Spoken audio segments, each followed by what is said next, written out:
Hey, how you guys doing today? My name is Javion Garrett, and today I'm going to persuade you guys on why college athletes should be paid. The NCAA is a $1 billion industry, and due to the increasing rate of college athletics, this money will continue to grow. So, college athletes will generate more money for college universities. So, why aren't these players getting paid? The NCAA is a $1 billion industry. College athletes are considered in competition is considered student versus student and not employee versus employee. But these students are put through so much labor like an employee, but the only difference is these students aren't getting paid. In 2016 and 2017, the NCAA made $1 billion, and players received nothing from it. Nothing, not a thing. Plenty of athletes say that due to like trips and other activities due to athletics, it messes with their educational success.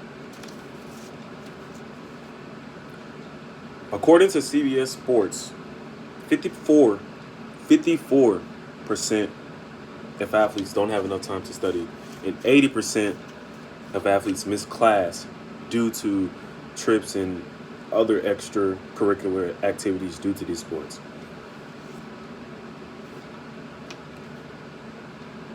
The value of a college football player is $137,357,000 or $357.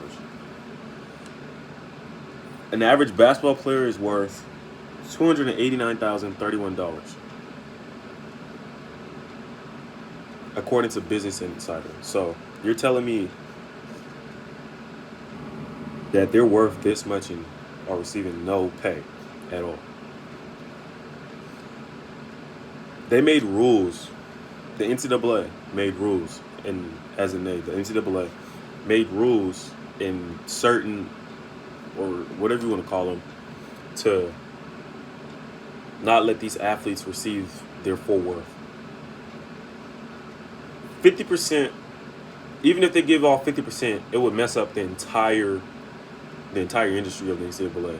So even if they give little pay to these athletes, they aren't being paid with their fully worth at all. And I find that very, very wrong.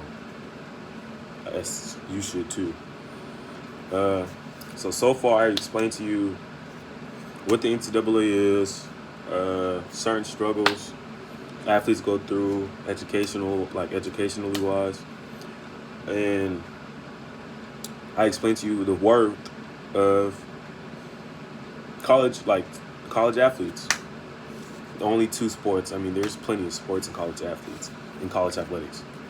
So, I mean, I know there's people that say, oh, you guys get scholarships, you guys don't have to pay for school, you guys don't go through what a regular student goes through. I understand that. But all I'm saying is,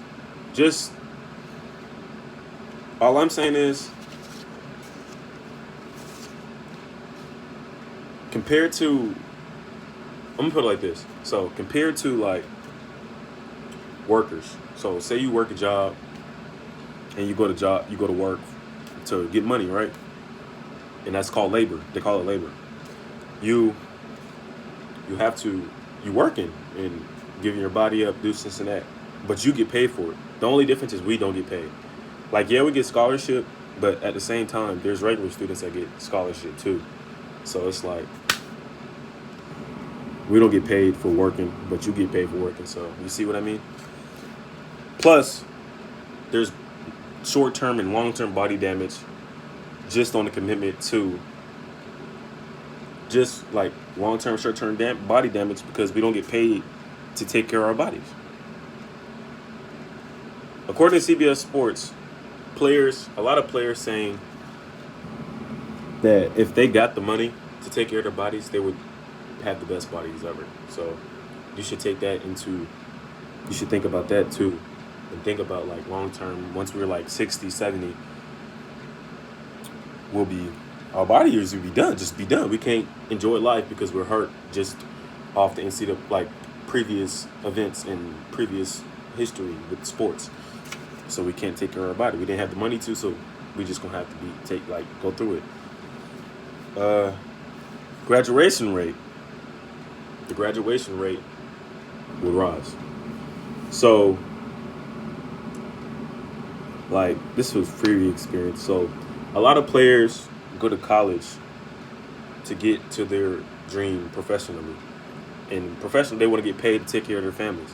So, if the NCAA pays players, and some players would stay in school 3 to 4 years instead of leaving after 1 or 2 years to go get money, they would stay 3 to 4 years because they already are getting money helping their families. So they'll stay 4 years and that'll lead to graduation, and the graduation rate of the school would rise. So that's a plus. Yeah, that's a plus. So I mean, all of these things just lead up into why college athletes should be paid. So you guys should think about this and realize that the NCAA is $1 billion industry, and they make money off of the labor of athletes, and make these rules so these athletes can't touch this money. So the question I have, and the question that I'm going to finish this off with, is if you're a college athlete putting your body through this, committing, or you're fully committed to this sport or whatever you do, and you're giving it 100%, and you know that the NCAA makes this much money a year, and you don't touch the money at all, what would you do? And that's my question.